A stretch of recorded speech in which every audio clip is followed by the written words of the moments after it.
Hello, Morongo Basin and listeners around the world online at Z107.7 FM.com. Here is the Z107.7 Local news for Wednesday, September 11th, 2024. The line fire continues to burn near Highland and other mountain communities, sending smoke and haze into the Morongo Basin, currently burning 34,289 acres. As of last night, the fire is 14% contained. The San Bernardino County Sheriff's Department has arrested a Norco man suspected of starting the line fire. Last night, detectives with the Sheriff's Highland Station arrested Justin Haustenberg, a 34-year-old resident of Norco, on suspicion of arson. The Sheriff's Department says that Haustenberg started a fire in the area of Baseline Road and Alpin Street in the city of Highland on Thursday, September 5th. Justin Haustenberg was booked into the Central Detention Center where he is being held on $80,000 bail. As of yesterday, the area of Big Bear from the dam east to Wild Rose Lane and the South Shoreline south to Bluff Lake Basin is under an evacuation order. According to the county, State Route 18 to Lucerne Valley is the only open road for evacuation. The Morongo Unified School District announced just after 5:15 a.m. today that all classes in the district would be canceled on account of poor air quality. Schools are expected to reopen tomorrow, but Z107.7 will provide updates as we receive information from the school district. A structure fire on the Mesa yesterday afternoon, just before 3 p.m., sent black smoke into an already hazy high desert sky. Online news editor Robert Hayden was on the scene and has the story. A detached garage and Connex container are amongst the multiple structures that were on fire at a residence in the 4000 block of Balsa Avenue in Yucca Valley yesterday.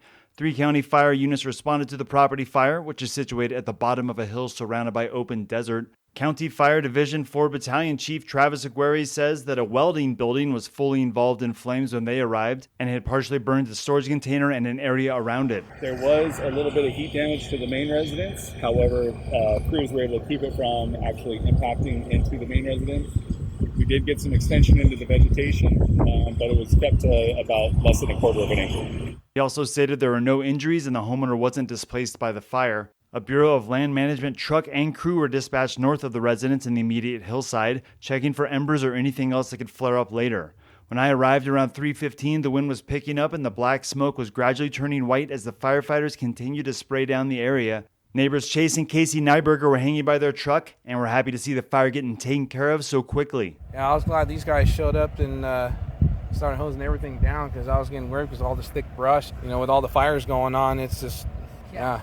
We just don't need another one up here. Another fire right here, huh? Oh, yeah.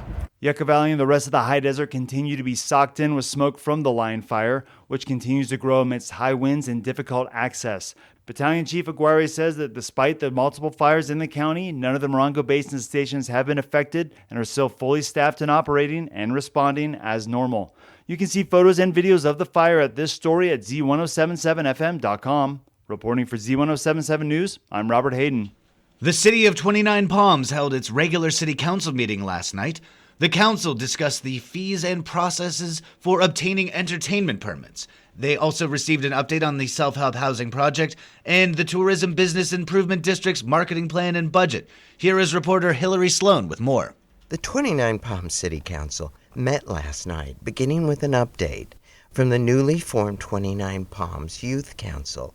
Isaac Coleman, the newly appointed chairman, announced the results of their first board election, including positions for chairperson, vice chairperson, and secretary. The city council then heard a presentation from Debbie Espinoza, president and CEO of Find Food Bank, a regional food bank serving southeastern California in the Feeding America system. Mayor Stephen Bilderan presented Ms. Espinoza with a proclamation reaffirming the city's commitment to combat hunger and encourage volunteerism, social media advocacy, and donations. The council discussed entertainment permits, focusing on concerns over high costs and community input, advocating for reduced fees. After members of the community spoke, the council members recommended defining live entertainment and setting reasonable fees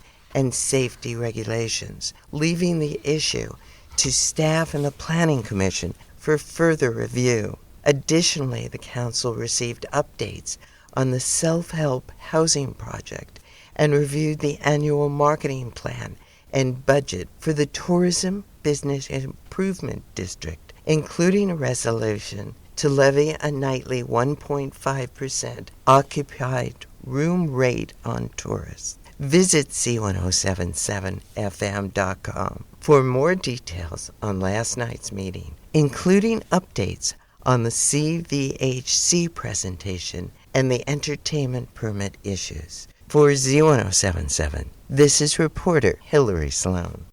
Last night, the Morongo Unified School District Board of Trustees met at Joshua Tree Elementary for their regular meeting. Reporter Gabriel Hart was in attendance and has this recap for us today. The meeting started with presenting a certificate of appreciation for the 29 Palms Band of Mission Indians for their recent football uniform donation to the Yucca Valley Trojans and the 29 Palms Wildcats. These new uniforms are expected to last both teams up to a decade, with helmets equipped with sensors that alert coaches of potentially dangerous impacts. MTA President Amber Hansen reported that the MTA is endorsing the $88 million bond to pay for upgrades to infrastructure and aging facilities at MUSD schools. Hansen says the bond offers much transparency, including a citizen oversight committee that will monitor how the funds are spent. Superintendent of Business Services Sharon Flores gave an enrollment update of 4,092 MUSD students with 30 pending. The projected enrollment leading up to the current school year was 4,120. For secondary programs, total enrollment is at 3,154 with 11 pending, leaving a difference of 92 from the projected enrollment of 3,257. Flores reminded that enrollment tends to fluctuate in our area, particularly due to military families coming and going. Assistant Superintendent of Human Resources Stacy Smalling gave a staffing update. For current certificated staff, there are 16 vacancies. For classified staff, there are 88 vacancies. When asked why the number of vacancies are so high, Smalling mentioned MUSD, quote, is not seeing the interest in teachers coming to our state that we once had. There seems to be a negative connotation with California when other states are starting to pay better, unquote. The board's open hearing on textbook compliance closed with no public comment and was passed 5-0. Reporting for Z107.7, this is Gabriel Hart. After years of planning, Yucca Valley's Aquatics and Recreation Center is turning from vision to reality. The town of Yucca Valley will host a groundbreaking ceremony for the new Aquatics and Recreation Center today at 11 a.m. The groundbreaking event will be held off Little League Drive in Yucca Valley with parking at the Tri-Valley Little League facility. Yucca Valley Mayor Robert Lombardo will be the special guest at tonight's meeting of the Yucca Valley Airport District Board of Directors. Mayor Lombardo will participate in a conversation about the partnership between the airport district and the town of Yucca Valley.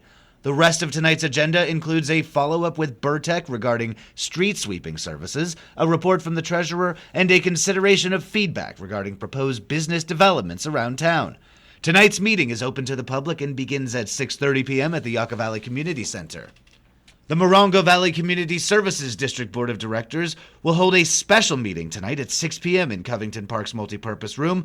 Reporter Gabriel Hart rejoins us to tell us the reason behind the special session.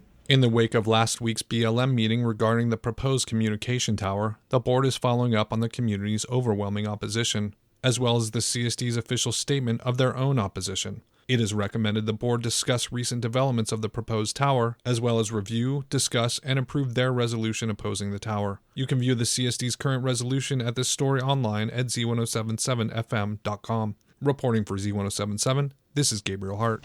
And finally, the Yucca Valley High School girls volleyball team played tough last night against Shadow Hills High School. The Yucca Valley Trojans battled and came close, but ultimately lost in 3, 27-25, 25-21, and 25-12. That's our local news. Hear local news 7 times a day, 7 days a week at 7, 8, 9, noon, 4, 5, and 6. If you hear about news happening, let us know. Email us at tips@z1077fm.com. Reporting for the Morongo Basin News Leader, the award-winning Z107.7 Local News, I'm Jeff Harmatz.